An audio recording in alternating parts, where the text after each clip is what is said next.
A paz do Senhor Jesus, estamos aqui para mais um encontro, onde vamos continuar o estudo do livro Multiplicação, do pastor Roberto Botrel. Eu gosto sempre de lembrar que nós não estamos aqui lendo o livro, né? É muito importante que você tenha o seu livro, que você compre o seu livro, e aqui nós estamos dando a ele um olhar mais voltado para a realidade da nossa igreja. Entendemos que o Espírito Santo de Deus pode usar esse material para produzir as mudanças necessárias em nós e na nossa vida. Entramos na parte prática, né? Parte 2, aplicando os princípios da multiplicação na célula. E hoje vamos então abordar os capítulos 7 e 8. Então vamos lá. Capítulo 7. Células. O que são e para que servem? Eu amo esse nome célula, né? Porque esse nome, ele que é o nome da menor unidade, né, do organismo vivo que nós somos, né? Nós somos seres pluricelulares, e a célula, ela é uma representatividade do total do corpo, porque ela possui o DNA do corpo, né? A célula, ela carrega a informação do corpo, mas cada célula tem a sua função, cada célula desenvolve algo que promove o corpo. Então ela é responsável por todo o corpo e ela tem funções que geram essa mobilidade que é o corpo. Eu amo esse nome, eu acho que se o apóstolo Paulo tivesse escrito o livro, né, escrito a metáfora do corpo hoje, ele usaria a metáfora das células, né?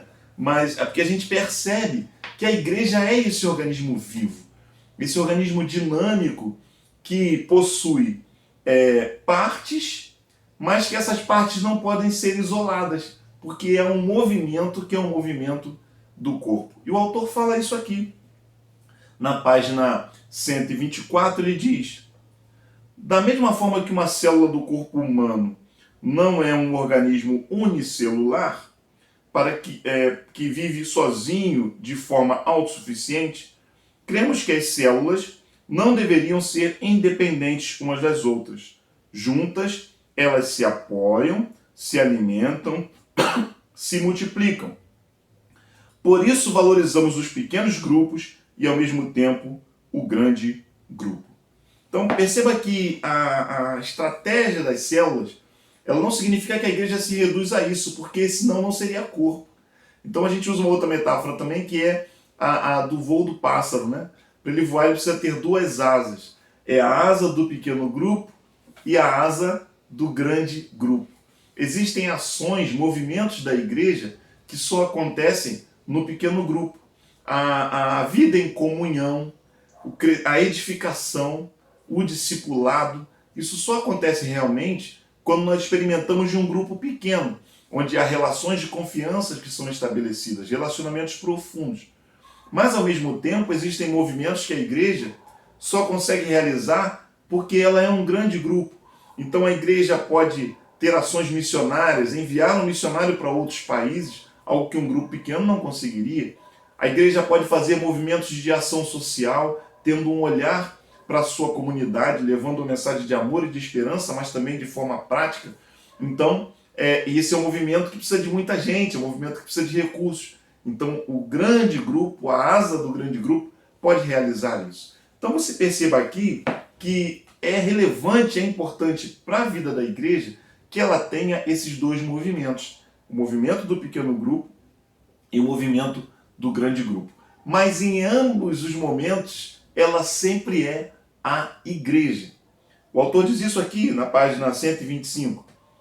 Cada célula é a igreja, todas as células juntas são a igreja. Então cada célula ela é a igreja, não é só parte de uma igreja, ela é a igreja. Mas as células reunidas também são a igreja. Nas palavras de Joey Comiskey, defina um pequeno grupo ou célula como um grupo de pessoas que se reúne regularmente com o propósito de edificação espiritual e evangelismo, com o objetivo de multiplicação, e que tem o compromisso de participar das atividades da igreja local. Perceba que ele revela aqui dois propósitos: edificação espiritual e evangelismo. É um resumo. A célula existe para que haja edificação. Por quê? Porque através da edificação há crescimento. Perceba que edificação não significa apenas estudo bíblico. Porque alguém pode conhecer muito a palavra de Deus, mas não ser edificado nela. Não viver a realidade da palavra de forma prática. Então, edificação significa crescimento com base na palavra. Então, a célula é um lugar onde ela promove não só estudo bíblico, mas crescimento. Porque através do crescimento, a gente entende que precisa cumprir a missão. E qual é a missão que nos foi dada? Fazer discípulos. E para fazer discípulos, nós precisamos ser uma igreja que olha para fora, que age para fora. Então, um corpo edificado é um corpo que cumpre a sua missão, que evangeliza. E quando há o evangelismo, há o crescimento. E a partir do crescimento, precisa haver uma multiplicação. Por quê? Porque essa edificação precisa acontecer num grupo pequeno. Então, você percebe que é um movimento de um grupo pequeno que é edificado, que sai para evangelizar. Por isso ele cresce. Como ele cresce, ele se multiplica em grupos pequenos que são edificados e que saem para evangelizar e por isso cresce. Percebe que é uma dinâmica que acontece no corpo da igreja, que é um corpo vivo também. Acho isso muito lindo, irmão. Sou apaixonado por tudo isso. Espero que você também seja, né? Vamos continuar. Como funciona? Bom, o autor aqui então continua falando. Ele conta muito da experiência dele da Central. Você, né, a Igreja Batista Central de Belo Horizonte, você deve ler o livro para você pegar essas experiências todas e os princípios, né? E ele sempre diz que aqui que os princípios eles são transferidos, mas o modelo não deve ser copiado. Então ele dá os exemplos da realidade da Central, mas não adianta querer copiar. A gente tem que entender os princípios para poder aplicar na nossa realidade. E aqui ele destaca algo que é muito importante, porque ele mostra que a célula ela não pode ser algumas coisas. E a gente precisa estar atento a isso. Ele diz, ela não é um grupo de oração, um grupo de estudo bíblicos, um ponto de pregação, um grupo de comunhão ou de adoração. Apesar de ter essas coisas todas, não é isso que ela é. A célula busca, por meio dos relacionamentos, alcançar os perdidos e conectá-los a Deus. A célula visa a fazer discípulos e expandir o reino de Deus. Então perceba que quando nos reunimos em grupos, nós podemos fazer muitas coisas. E muitas coisas boas. Orar, estudar a Bíblia, adorar, experimentar de comunhão. Mas ter isso não significa ter célula.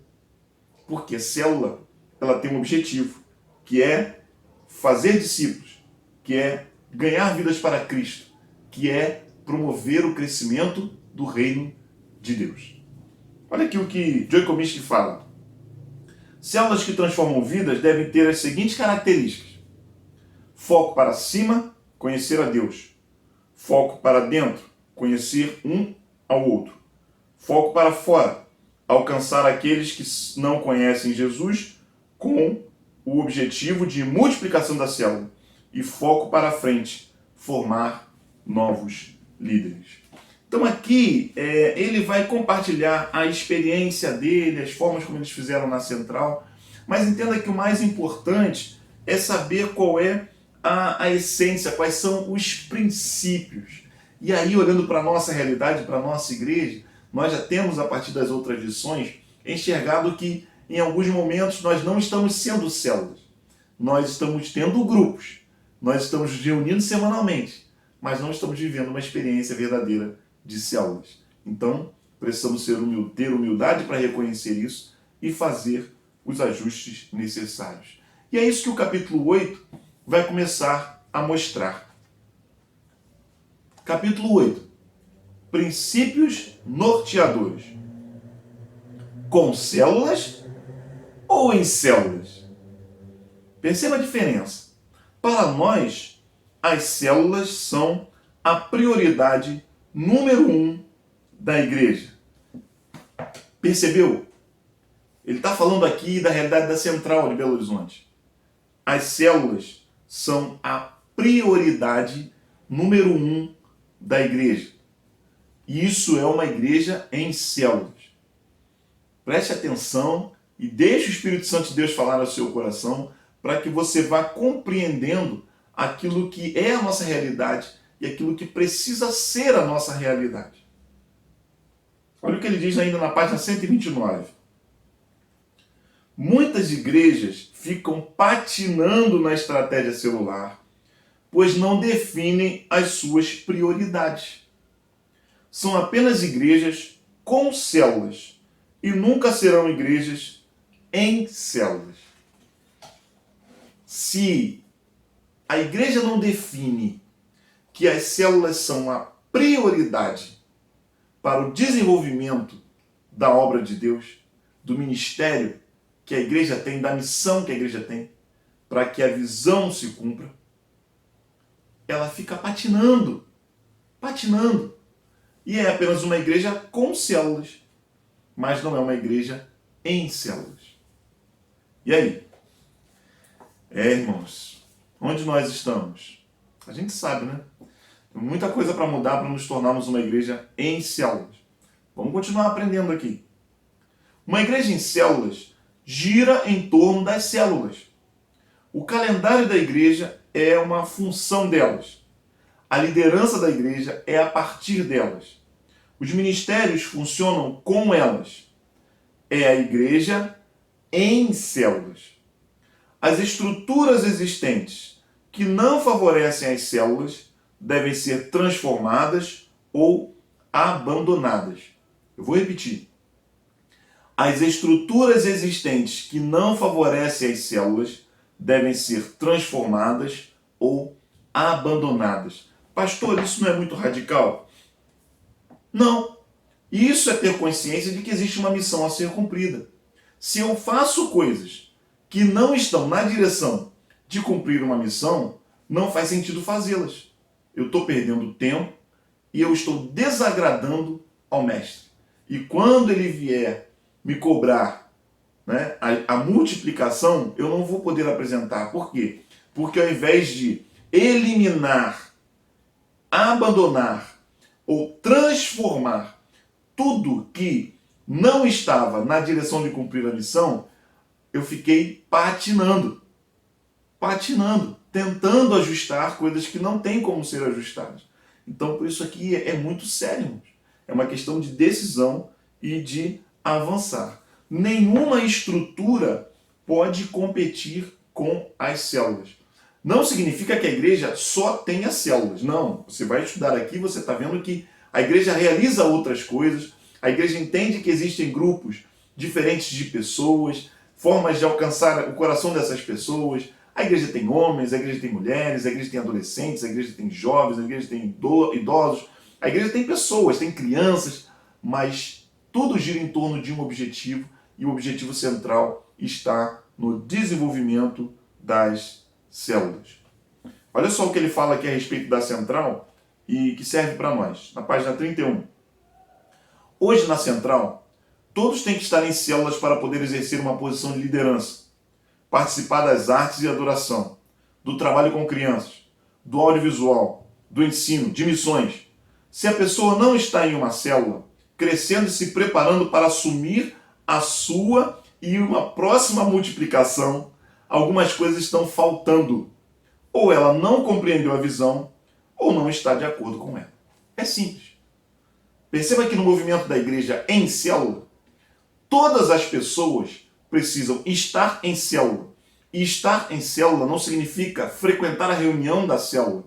Estar em célula significa viver a realidade da célula, que quer alcançar outras vidas, que é evangelística, que atrai pessoas, que se relaciona com pessoas e estar se preparando, buscando em Deus e em conhecimento e em relacionamento para se tornar um líder de célula.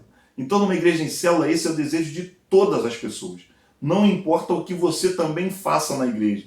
Não importa se você atua na música, com as crianças, na recepção, missões, embaixadores do rei. Não importa o que você faça dentro da igreja, tudo precisa girar em torno das células e todos precisam desejar ver o avançar da igreja. E para ver o avançar da igreja, você precisa estar disposto a conduzir uma célula, a viver essa realidade, a ganhar vidas para Cristo. Percebe como isso é profundo? E isso não é uma realidade na nossa igreja? Nós não temos isso como prioridade, então precisamos ajustar. Multiplicação de iguais. Olha aqui, isso é importante também, porque quando a gente fala a palavra liderar, ele vai falar isso mais à frente, as pessoas ficam logo, né? Mas eu não sou líder. Vamos lá. O desafio da multiplicação da célula não é um desafio do líder, é um desafio de todos.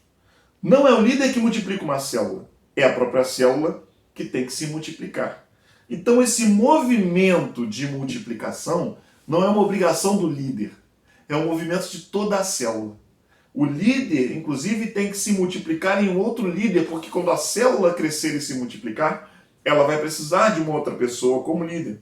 Então perceba que todo esse movimento, toda a estrutura que ele vai mostrando aqui, né, de crescimento, e ele mostra que não tem folga para ninguém. Não chega um momento em que a pessoa diz assim, agora eu já sei tudo, estou tranquilo. Não, porque você vai liderando uma célula, multiplicando, e quando você começa a multiplicar muito, além de estar na sua célula, você é alguém que se torna capacitado para ajudar outras células, então você se torna um supervisor, você pode se tornar um pastor, e tudo isso dentro desse movimento de edificação do corpo, de evangelização, de capacitação de liderança, de fortalecimento da igreja e de um avançar sólido e de um crescimento através de multiplicação. Está entendendo como esse é um movimento vivo da igreja e que a igreja viveu? Gente, estude isso aqui a fundo, né? A gente tem vários exemplos aqui. E aqui ele fala de uma questão muito interessante também e muito importante. Na página 133. A liderança das células é gerada a partir das próprias células. Isso é uma quebra de paradigma para nós. Uma quebra de paradigma profundo. Vou ler aqui. A geração de novos líderes é o coração da estratégia celular. Se não formos capazes de gerar líderes, tudo mais vai ruim. Sempre estamos necessitando de novos líderes para as novas células que vão surgir. Por isso, não podemos trabalhar romanticamente, esperando que no final tudo vai dar certo. Precisamos trabalhar incessantemente, incansavelmente e intencionalmente para nos multiplicarmos em outros líderes. Então, essa liderança que é gerada dentro da célula não é uma liderança que vai acontecer. Daqui a pouco alguém vai chegar e essa pessoa vai vir, Deus vai mandar alguém capacitado para liderar. Não, porque não existe uma safra de líderes, não existem pessoas que dizem onde elas estão os líderes. Não, esses líderes, eles são formados dentro do movimento da própria célula, dentro da própria igreja. Então a gente não gera expectativa de alguém que vai chegar de fora. A gente cuida e trabalha de quem está, mostrando e revelando o potencial que ele tem e crendo que Deus vai fortalecer aquele jovem, aquele adolescente, aquele senhor, aquela senhora, todos capacitando para que se tornem líderes, para que se tornem pessoas que influenciam. E existe algo muito interessante que eu aprendi nesse movimento, né? E lá no final, quando falar sobre todos podem liderar, eu vou falar um pouco sobre isso. A liderança da igreja é gerada a partir das células. Mais um paradigma para ser quebrado. Como é que nós montamos a nossa estrutura de igreja? Como é que nós fazemos a liderança da nossa igreja? Como é que nós levantamos pessoas para se tornarem líderes dentro das nossas igrejas? Gente, como é que nós convidamos pastores, montamos a nossa estrutura? Quem é que faz parte da diretoria da igreja? Quem é que é capacitado para liderar um ministério na igreja? Perceba que nessa estrutura que o autor está falando da Igreja Batista Central, tudo isso é formado dentro das células. Olha só o que ele diz aqui na página 136. A própria igreja vai gerar todos os líderes, supervisores e pastores que ela precisar. Não era assim na igreja primitiva? Olha só o que diz em Atos capítulo 6, versos 3 a 7. Irmãos, escolha entre vós 7 homens de bom testemunho, cheios do Espírito Santo e de sabedoria. Tal proposta agradou a todos, então escolheram Estevão, um homem cheio de fé e do Espírito Santo, além de Filipe, Prócoro, Nicanor, Timon, Parmenas e Nicolau.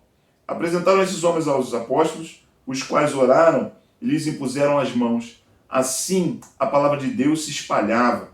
Crescia rapidamente o número de discípulos em Jerusalém. Também um grande número de sacerdotes obedecia à fé. Perceba que o que está acontecendo aqui é que esse movimento de crescimento da igreja não é um movimento que tem a expectativa de um pastor que venha de fora e que ele possa, assim, trazer algo novo e mudar a história da igreja. Não. É um movimento que acontece a partir da própria igreja. Gente, isso é muito bíblico. O que aconteceu lá no conselho de Jetro, né? A Moisés, está registrado lá em Êxodo capítulo 18, você pode ler depois, né? Quando Moisés está ali assoberbado no cuidado do povo, e Jetro observa o dia de Moisés, e ele chega ao final do dia e diz assim: Moisés, está difícil isso aí, você não vai conseguir avançar no final, você vai morrer, e o povo vai morrer também, porque vai ficar todo mundo exausto e as coisas não vão ser resolvidas. Aí ele diz aqui, né, em Êxodo capítulo 18, no verso de número 21, mas você deve escolher alguns homens capazes e colocá-los como chefes do povo, chefes de 1.000, de 100, de 50 e de 10. Devem ser homens que temam a Deus, que mereçam confiança e que sejam honestos em tudo. Ora, onde é que esses homens estão? Eles estão no meio do povo. Onde é que essa liderança está? Essa liderança está na igreja. Mas nós geramos a expectativa de que alguém venha de fora para realizar isso. E aí, como é que a gente faz isso? Como é que a gente escolhe o pastor que vem de fora? Bom, a gente escolhe o pastor porque normalmente ele é o quê? Um bom pregador. Aí nós temos dois tipos de maneiras, né? A gente pega alguém que é alguém experiente, que é um pregador eloquente, e esse vai ser um bom pastor, e traz. Mas espera aí, o que ele conhece da realidade das pessoas? O que ele conhece da vida da igreja? Então aquele pastor leva anos para ser conhecido, para conhecer, para conseguir desenvolver algum projeto. Olha só, quando se esse pastor tivesse sido gerado dentro do próprio corpo da igreja, ele seria alguém que já estava ali e ele já teria o reconhecimento de ser uma pessoa idônea, né? Teria essa autoridade. Por quê? Porque as próprias pessoas da igreja reconheceriam isso nele. Qual é outra coisa que a gente faz também? Nós pegamos um jovem, gente, isso é cruel, nós pegamos um jovem que sente o chamado para servir no reino, para ser um pastor, para ser um ministro, e aí a gente joga ele num seminário por 4 anos. E ele fica 4 anos estudando a palavra de Deus, se aprofundando na teologia. E durante esses 4 anos, sabe o que acontece? Ele não consegue viver a prática da igreja, porque ele está assoberbado no ensino.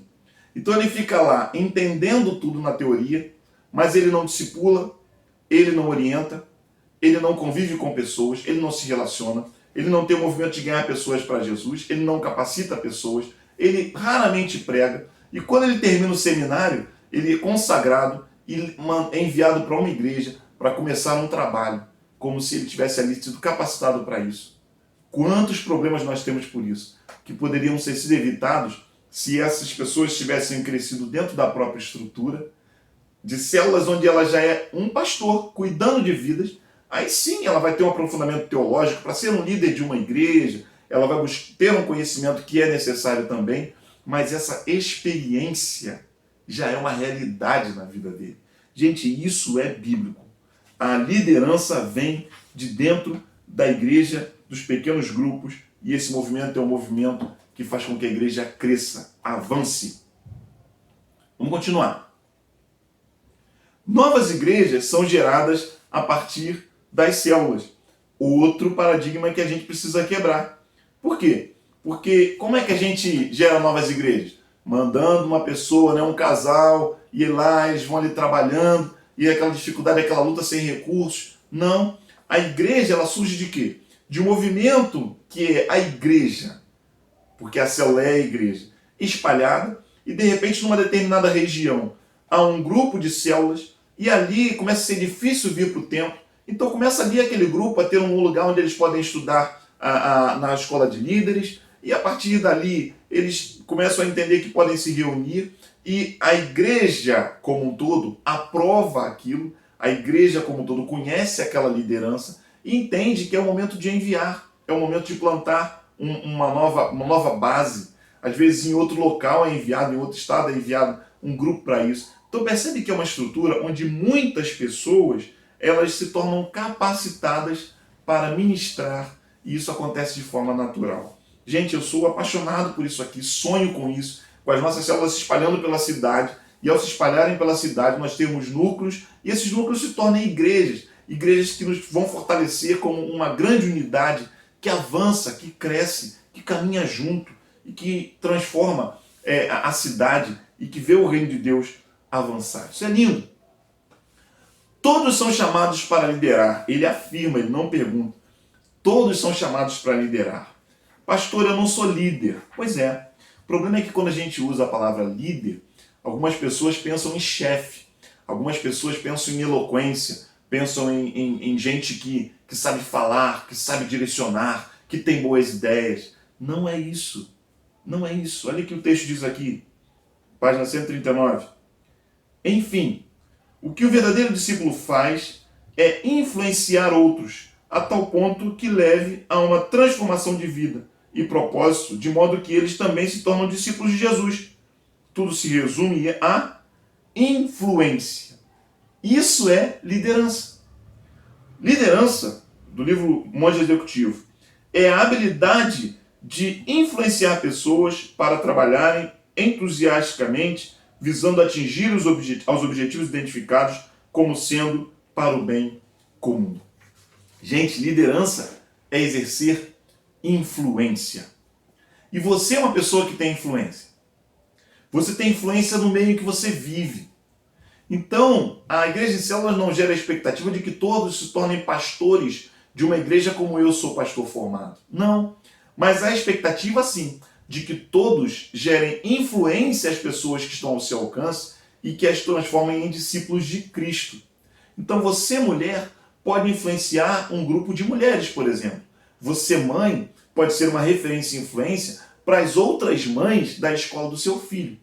Você, homem, pode ser uma influência para a turma que joga o futebol com você, para o pessoal que trabalha com você. Percebe como a gente já lidera pessoas dentro da nossa família, perto da nossa casa, porque nós exercemos influência. Só que você pode ser capacitado, desejar, buscar em Deus e exercer essa influência sobre pessoas que você já conhece e fazer isso de forma intencional para transformá-las em discípulos de Cristo como você é. E aí essas pessoas também vão exercer influência sobre outras e nós vamos experimentar de multiplicação. Essa é a ordem de Jesus para todos.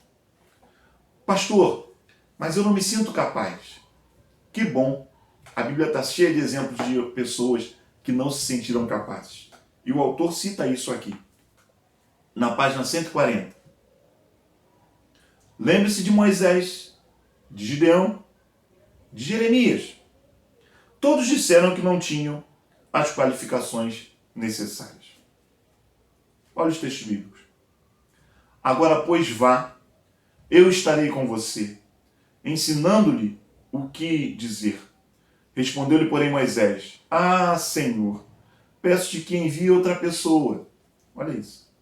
O Senhor se voltou para ele e disse: Com a força que você tem, vá libertar Israel das mãos de Midian. Não sou eu quem está enviando? Ah, Senhor, respondeu Gideão, como posso libertar Israel? Meu clã é o menor, é o menos importante de Manassés, e eu sou o menor da minha família. Olha o outro exemplo. Antes de formá-lo do ventre, eu o escolhi. Antes de você nascer, eu o separei e o designei profeta às nações. Mas eu disse: Ah, soberano Senhor, eu não sei falar, pois ainda sou muito jovem. Perceba que ao olhar próprio, eles também não eram capazes. Mas o que aconteceu aqui? Eles aceitaram o desafio. Eles assentaram o desafio. Eis-me aqui, envia-me a mim. Foi a resposta de Isaías. E assim a resposta dos outros também. Querido, não importa quem você é, não importa o seu estado, não importa a capacidade que você tem. Você é um escolhido de Deus, porque todos nós que fomos alcançados pela graça de Deus, temos essa missão. E se respondermos sim ao Senhor Jesus, poderemos realizá-la, poderemos influenciar pessoas. Eu quero encerrar lendo aqui o último parágrafo da página 142. É claro que para a pessoa que não tem experiência com Deus, se converter, se firmar na fé e se tornar um líder, existe um processo que exige muito trabalho e intencionalidade.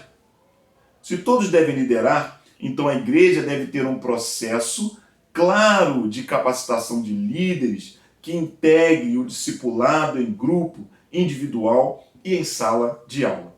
Então a igreja precisa ter uma estrutura sim, mas uma estrutura que visa cumprir uma missão, que é formar pessoas capacitadas para influenciarem, para gerarem discípulos, para no mundo onde estão vivendo fora, das quatro paredes, estarem influenciando, evangelizando e promovendo o crescimento do reino. Eu quero deixar algumas perguntas para que a gente possa meditar nos nossos grupos. Vamos lá? Primeira pergunta. Olhando para a nossa igreja hoje, você acha que somos uma igreja com células ou em células? Como você vê essa igreja em que toda a liderança vem das células? Você concorda que todos podem ser líderes? Que Deus te abençoe. Que o Espírito Santo de Deus continue a incomodar o seu coração e a desafiá-lo. Vamos avançar em nome de Jesus. Até o nosso próximo encontro.